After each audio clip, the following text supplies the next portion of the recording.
فہیم، سب سے پہلے تو ہمیں یہ بتائیں کہ L D a planning zone 2 میں کرپشن سکینڈل بے نقاب کیسے ہوا ہے؟ بسم اللہ الرحمن الرحیم. بہت شکریہ فرزانہ. آپ کو ایک بات بتاؤں کہ اگر لاہور میں آپ نے کسی گھر کی چھت پر پانی کا ایک ٹینک بنانا ہے نا، اگر اس کے اوپر آپ 2 اینٹیں رکھیں گے تو ایل ڈی اے کا فیلڈ کا عملہ جو ہے نا وہ آپ کو وہ پانی کی ٹینکی کے لیے 2 اینٹیں رکھنے نہیں دے گا. اتنی زبردست قسم کی سرویلنس ہوتی ہے کہ اگر کوئی غیر قانونی بلڈنگ بننے کے لیے شروع ہی ہوتی ہے تو وہاں پر آ کے عملہ پہنچ جاتا ہے. لیکن آپ یہ سن کر حیران ہوں گے کہ لاہور شہر میں ایل ڈی اے کی اجازت کے بغیر 20 اور 25 کے قریب گھر جو ہیں وہ تقریباً مکمل ہو گئے ہیں. اور اس کے لیے ایل ڈی اے نے تمام تر زور لگا لیا ہے، لیکن وہ گھر جو ہے وہ تاحال وہاں پر کام جاری ہے اور مکمل ہونے کے بالکل قریب پہنچ چکے ہیں. اتنا آپ یہ دیکھ سکتے ہیں کہ یا تو ایل ڈی اے کا سسٹم نہیں ہے، اگر سسٹم ہے تو سسٹم کے ساتھ کرپشن جڑی ہوئی ہے، اگر وہ کرپشن کے ساتھ جڑی ہوئی ہے تو پھر ایل ڈی اے کے جو وہ لوگ جو کسی کو ایک اینٹ نہیں رکھنے دیتے، انہوں نے کیسے یہ 20-25 گھر بننے دیے. بالکل، میں تو بالکل ٹوٹلی اگری ہوں آپ کی بات سے کہ جب 2 اینٹیں بھی ابھی رکھو نا تو ان کا عملہ جو ہے وہ فوری طور پہ آ کے دروازے کھٹکھٹانے لگ جاتا ہے کہ بھائی یہ 2 اینٹیں کیوں پڑی ہوئی ہیں. بالکل اتنے بڑے گھر تعمیر ہو گئے اور کسی کو کانوں کان خبر نہیں ہوئی، بلکہ ان کی جرات ہی نہیں ہوئی کہ اس کام کو روک سکیں. نہیں، جرات ضرور ہوئی، لیکن یہ ایک بڑا سسٹم ہے اور یہ سسٹمیٹک فیلئر آپ کہہ سکتے ہیں ایل ڈی اے کا کہ ایک جو راوی بلاک ہے علامہ اقبال ٹاؤن کا، وہاں پر گھروں کی تعمیر شروع ہوتی ہے غیر قانونی طور پر. اور جب گھروں کی تعمیر شروع ہوتی ہے تو فوری طور پر ایل ڈی اے کا عملہ وہاں پہ پہنچتا ضرور ہے، ان سے پوچھتا ہے جناب یہ آپ کیا کر رہے ہیں. وہ ایل ڈی اے کو خاطر میں ہی نہیں لاتے اور اپنا کام جاری رکھتے ہیں. آپ کو یہ بتاؤں کہ جو یہ گھر غیر قانونی طور پر بن رہے ہیں، ان غیر قانونی گھروں کے بننے سے ایل ڈی اے کو کروڑوں روپے کا نقصان ہوا ہے. کیوں؟ اب آپ کو میں بتا دیتا ہوں کیسے. جب یہ گھر بننا شروع ہوتے ہیں تو یہ کلیکٹیو لینڈ ہوتی ہے. جب اس لینڈ کو آپ چھوٹے حصوں میں تقسیم کرتے ہیں تو اس کے لیے باقاعدہ طور پر ایل ڈی اے سے اس کی سب ڈویژن کروانی پڑتی ہے، جس کے عوض لاکھوں روپیہ ایل ڈی اے کو فیس پے کرنی ہوتی ہے. ایک تو وہ انہوں نے فیس پے نہیں کی، دوسرا آپ نے اگر گھر میں ایک کمرہ بھی ایکسٹرا بنانا ہوتا ہے تو اس کے لیے آپ نے نقشہ جمع کروانا ہوتا ہے. اور آپ کو میں بتا دوں کہ ہزاروں لوگ ایسے ہیں جن کے کیسز جو ہیں وہ شفٹنگ کی وجہ سے علامہ اقبال زون کے پڑے ہوئے ہیں اور ان کی شفٹنگ ہی نہیں ہو رہی اور اس کی وجہ سے وہ ٹاؤن پلاننگ سے اپنا نقشہ پاس نہیں کروا رہے. تو اس سلسلے میں بھی لوگوں کو کروڑوں روپے پے کرنا پڑتے ہیں اپنے نقشہ پاس کروانے کے لیے. آپ یہ دیکھیں غیر قانونی تعمیر، نقشہ فیس نہیں جمع کروائی، سب ڈویژن فیس جمع نہیں کروائی، نہ واسا کا این او سی لیا، نہ ٹیپا کا این او سی لیا، نہ دیگر ماحولیات کے این او سیز لیے. کسی چیز کی ضرورت نہیں ہے، صرف آپ کو تھوڑا سا دل گردہ دکھانا ہے اور تھوڑا سا ایل ڈی اے کی سپورٹ چاہیے ہوگی. اب یہ سپورٹ بڑی ٹیکنیکل طریقے سے کی جاتی ہے. وہ کیسے کی جاتی ہے وہ ذرا میں آپ کو بتاتا ہوں. جب یہ غیر قانونی ہاؤسنگ گھروں کے بننے کا انکشاف ہوا تو ایل ڈی اے نے جی ایک آپریشن کیا، پھر دوسرا آپریشن کیا. اب یہ آپریشن جو تھے یہ مین بلڈنگ کے اوپر نہیں کیے گئے، یہ صرف جو باہر ایک دیوار ہوتی ہے اس کو گرا کے آپریشن کا نام دیا گیا جی کہ آپریشن ہو گیا. گھروں کی تعمیر، گھروں کا سٹرکچر ویسے کا ویسا کھڑا ہوا.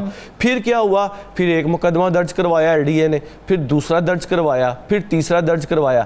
آیا کہ یہ 3 مقدمات اگر آپ نے درج کروا دیے تو اس کی انویسٹیگیشن میں ان لوگوں کو گرفتار کیوں نہیں کروایا گیا کہ جو لوگ غیر قانونی طور پر اپنے گھروں کو بنا رہے ہیں یا اس کی تعمیر کر رہے ہیں. ایل ڈی اے اتنا کمزور ہے. اور خاص طور پر جب ایل ڈی اے کا فیلڈ افسر ہے، جو عملہ ہے، جن کی ذمہ داری ہے کہ کوئی بھی غیر قانونی تعمیر ہوگی تو انہوں نے اس کو موقع پر ہی جا کے روکنا ہے، تو اس کو موقع پر کیوں نہیں روکا گیا؟ آج صورتحال یہ ہے کہ وہ تمام کے تمام گھر تقریباً لینٹر ان کے 2 ڈل چکے ہیں، گرے سٹرکچر تقریباً ان کا تیار ہونے کے قریب ہے. اور ایل ڈی اے کیسے فہیم، کیسے مطلب ایک طرف آیا ایل ڈی اے، اس نے تھوڑا سا پوچھ گچھ کی، لیکن اس کے باوجود ایک جس طرح سے آپ بتا رہے ہیں کہ وہ تعمیرات جو ہیں وہ تقریباً مکمل ہیں، وہ مکمل ہو چکی ہیں، تو یہ غیر قانونی تعمیرات کی اجازت پھر کس بنیاد پر دے دی گئی؟ پھر دوبارہ ایل ڈی اے کی جانب سے کیوں کارروائی نہیں کی گئی اگر ایک بار آ کے انہوں نے پوچھا تو؟ دیکھیں جی، ایل ڈی اے نے بہت کارروائی کی. انہوں نے صرف کاغذی کارروائی کی. انہوں نے اگر آپریشن کیا تو آپریشن میں بھی صرف مین سٹرکچر کو نقصان نہیں پہنچایا, باہر والی دیواریں گرا کر, میں بتا رہا ہوں کہ 2 نہیں 3 دفعہ آپریشن کر دیا. لیکن وہ آپریشن اس لیے کیا گیا تاکہ حکام کو دکھایا جا سکے جی ہماری طرف سے آپریشن کر دیا گیا ہے. لیکن آج کی بھی تازہ ترین صورتحال یہ ہے کہ وہ گھر ویسے کے ویسے کھڑے ہیں. اب اس سلسلے میں ایل ڈی اے نے اپنی رپورٹ دی تھی, انہوں نے پراپرٹی کی ٹرانسفر پہ پابندی لگوا دی, انہوں نے میونسپل سروسز کے اوپر پابندی لگوا دی. لیکن سوال تو یہ ہے کہ یہ گھر آج بن گئے ہیں, کل کو ان کے اوپر لوگ رہائش اختیار کریں گے, اور جب وہ لوگ پرائیویٹ لوگ جن کو وہ گھر بیچے جائیں گے ان کو پھر کہا جائے گا جی کہ اب آپ یہاں پر میٹر بھی لگوا لیں, وہاں پہ آپ پانی کے کنیکشن بھی لے لیں. اب لاہور میں سب سے بڑا مسئلہ پتہ یہی ہوتا ہے کہ جب کوئی چیز بن جاتی ہے تو اس کو پھر انسانی ہمدردی کے طور پر بجلی کے میٹرز بھی لگ جاتے ہیں, پانی کے کنیکشن بھی دے دیے جاتے ہیں, LWMC کی سروسز بھی دے دی جاتی ہیں. لیکن یہ ایک کیس جو ہم لوگ آپ کے سامنے لے کر آئے, یہ بڑا کیس اسٹڈی ہے. عدالت کی جانب سے جب ان کے اوپر پریشر ڈالا گیا, ایل ڈی اے کو کہا گیا جی کہ یہ ایز اٹ از اس کو روکا جائے جہاں پر ہے. لیکن وہ اگر ایل ڈی اے کے پاس اسٹے آرڈر آ گیا تھا تو کیا اسٹے آرڈر میں یہ تو نہیں لکھا تھا کہ گھروں کو مکمل ہونے دیں, وہ تو گھر مکمل ہو گئے. بالکل فہیم, یہی بات میں آپ سے کرنے والی تھی کہ کے پاس اتنے تو اثر و رسوخ ہے اس کا, اتنی تو اس کے پاس اتھارٹی ہے کہ جب ایک وہ جا کے کارروائی کرتا ہے تو تعمیر کو روکا جاتا ہے فار دا ٹائم بینگ, تو وہ پرماننٹ روک دیا جاتا ہے جب تک اس کا کوئی فیصلہ نہ ہو جائے. تو جب یہ تعمیرات ہو رہی تھیں تب کیا اس کی مانیٹرنگ نہیں ہو رہی تھی؟